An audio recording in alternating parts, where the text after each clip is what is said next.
14 senators in protest. Minority reps walk out. EFCC extends El-Rufai detention as lawyer pushes for bail. Same thing on the Guardian newspaper and the Tribune, as well as the Daily Trust, which says APC gets its way. That's the Daily Trust. That's the way the Daily Trust APC gets way. Yeah, they did. They got their way. And they have now repealed twice and reenacted twice the Electoral Act Amendment Bill 2022. And I think they will now transmit it to the president. Because even in the House of Reps yesterday, in spite of everything that happened, they adopted it. They did not need to do a conference anymore. There was no need for a conference. They've agreed. The contentious part of these reforms, is section 60, subsection 3, that clause, electronic transmission of results. That's the most important part. And you see that's what has dominated both houses in the National Assembly. And, when the Senate last week decided that against their earlier decision, they will adopt electronic transmission of results and put a caveat, the Mongono proviso that expressly said that we will adopt electronic transmission of results at the polling units, but in the case where network fails or communication fails, we will resort to the form EC8A as the primary source of collation. Once that proviso was added, I think, and this is my opinion, that the National Assembly simply maintained a status quo. They simply did nothing, because I remember very well the judges of the Supreme Court, when this matter arrived in court as to, the Peter Obi and Atiku Abubakar people were arguing that the IRF suffered glitches and that we should have gone back to where the IRF stopped and recollect from there. The judges said that your IRF is a mere viewing center. It's a viewing center. If you want it to be a results machine, a results center, change the law, make it mandatory. In this case, it's not mandatory. The use of IRF is discretionary. And the court cannot work on discretion. The law is the law. The law allows for manual collation. I think that was the day, in Nigeria, the civil society decided that we need to go and amend the law. And when they wrote these reforms and pushed these reforms to the National Assembly, the essence was to look at 60 subsection 3 and make it mandatory. And in the National Assembly, the House of Reps at Christmas adopted this real-time electronic transmission of results, full stop, but the Senate did not.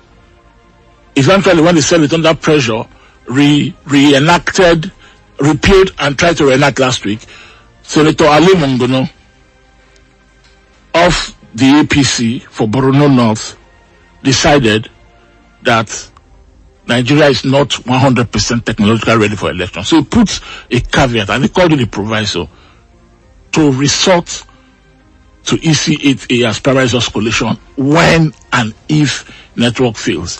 And this is where the problem is. This again becomes discretionary. It takes us back to where we were in 2023 and the aftermath of 2023. That's the same thing they have done. They might have done it stylistically, they might have done it deliberately, but essentially that's what it is. Because again, the words of Mike Igini plays in my head 2 nights ago when he said that, "Good night, Nigeria." He was saying essentially that if we go back to the way we used to conduct elections in this country, and leave it at the discretion of INEC, what we saw in 2023 will be a child's play. And the political establishment, Emmanuel, to me, appear to have supported this. And it's not just the National Assembly. It is the political party, the APC. You saw how they voted yesterday. The Senate was not complete, but they managed, to get a quorum ready. I think there were about 80 senators. 70. Yeah. So when Olina Abaribi called for a division, and the words were put out, 15 senators, let me call their names today for the sake of history. Call these 15 senators, led by Olina Abaribi, for Abia South, ADC, Abdul Ningi, PDP, Bauchi Central, Aminu Tamboa, PDP, Sokoto South, Ireti Kingibi, ADC for the FCT, Seriate Dixon, PDP, Bayelsa West, Onawo Ogoshi, ADC, Nasarawa South, Tony Nwonyi, Labour Party, Anambra North, Victor Ume, APGA, Anambra Central, Ibrahim Dankwambu, PDP, Gombe Central, Austin Akomundu, Abia Central for the PDP, Khalid Mustafa, PDP, Kaduna North, Sikaye Yaro, PDP Gombe South, Emmanuel Wachuku Apga Anambra South, Peter Gia, PDP Niger South, and Natasha Akpoti Udwaga, PDP Kogi Central. These 15 decided in the division yesterday to vote for electronic transmission of results, full stop, make it mandatory. 55 AP senators, including some opposition members, including the deputy minority leader, I don't know his party, the deputy minority leader, and one or two others, they voted with the APC senators, 55 of them, to adopt electronic transmission with the other option, the Mongono proviso, that in the case where network fails or communication fails, we will resort to the form EC8A, as the primary source of collation. And then, of course, naturally, he passed. And the Senate President told Ina Abariwe, you are playing to the gallery. You want them to see you on social media. You have lost enough, in the vote. But again, that's the democracy in action. They voted. So we know the people that voted. We know now, just like in 2022, when everybody answered their father's name, and you saw some people tell you that on behalf of my very rural people, the very rural and network deprived people, I vote no. And some that just simply voted no for no reason, like Senator Remiti Numbu. She did not have a network problem because she's from Lagos. Lagos does not have a network problem. She voted no. Senator Ojus Okalu told Nigerians that time that in Bende, in Abia North, where he represents, that there is no network, even though against the opposition of people who live in Bende, who telephoned him and did video call. He insisted. 2 days ago they interviewed him on TV and they asked him, he said that the managing director of MTN, I'm the chairman of Dubacom, I've come and put internet in my village, so we have network. Yes, he voted against this yesterday. So the political establishment is working deliberately, to an answer, and the answer is to maintain the status quo. The way it was is better for them. They prefer that manual collation. This is not a matter of network issues, because even INEC themselves have said they have the capacity, to be able to do this, if they have legal backing. The network providers, telco, I saw the statement yesterday by the telcos that we have network almost everywhere in Nigeria. The intelligence in Nigeria still is 93%, digital penetration.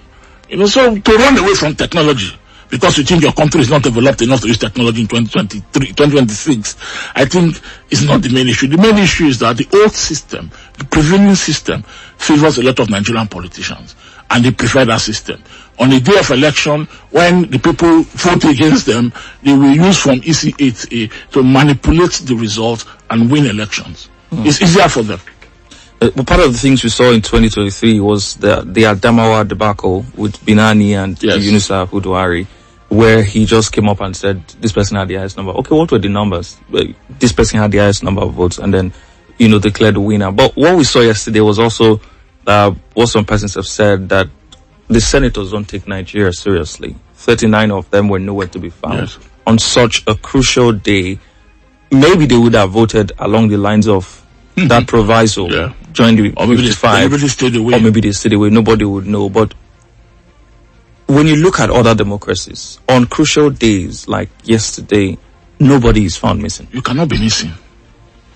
You cannot be missing. Your constituencies will find out where you are and recall you. I know that 2 senators passed on recently. The Okeze, I think, Enugu, and Godia Akwashiki Nasarawa. Apart from those 2, I don't see any vacancy in the Senate. Yet yesterday, over 30 senators were absent. Over 30 senators were absent. I'm not sure the senator representing Delta North, Nendwoko, I'm not sure. I've not seen him around. Since he had marital issues, he has been very absent, except on social media. So that's my senator, for instance. Did not represent me yesterday on this matter. He was absent. I mean, unless Nedwoko was in the house yesterday, I didn't see him. I looked through, and if Nedwoko is there, he doesn't talk. If he's there, you see him, his red cap, white garment, so he can't be hidden. Like Abba Moro, I don't think I saw him there. Patrick Abba Moro, minority leader, I don't know. These days, he appears not to be leading any minority. Because it was in the House of Reps that I even saw, they staged the workout yesterday in the House of Reps. They even sang a song for the APC. They sang a song. And I was going to ask you, Captain, because you know reverse politics. The minority leader in the House of Reps, Kingsley Chinda, led the opposition out and spelt it out. We want real-time electronic commission of results, full stop. Mr. Chinda has been known to serve one interest, the interest of Nyesom Wike, his ally, eternal ally in politics. But yesterday, he did a vote fast. And I was saying that maybe for the first time in his life, he's now trying to serve his own interest. Because we already know, it's popular talk in Rivers, that one of Nyesom Wike's son, maybe not Jordan, maybe not Joaquin, is getting one ready to take that seat. Obiakpo Federal Constituency in the House of Reps, Kingsley Chinda seat. So Kingsley Chinda yesterday led the opposition against this proviso. Yeah. And while they were outside, Benjamin Kalu appointed an interim minority leader. Oh, Benjamin. That's one. While they were still granting that person. You know, these things happen in the open, so we know them. I mean, look at the speaker. Yesterday, Speaker Tajuddin Abbas, against a popular acclaim. The nays were so loud he could bring down this building.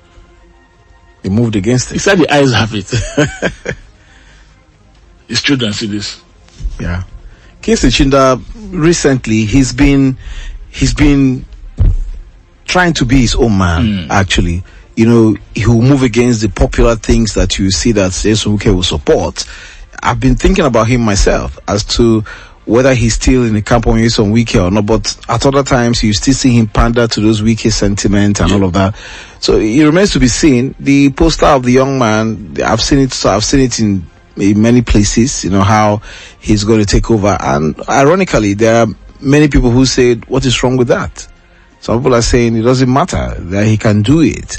You know, so let's see if Kingsley Chinda, after all his years in the National Assembly, if the little Jordan can oust him from his position. Let's see, we're waiting to see what that's going to happen. You know, and what Jordan is going to actually do. Jordan, has he joined the political party? He will now, I don't know whether he will be as amphibious as his father, where he's neither APC nor PDP. We're waiting. I have his hands in many pies.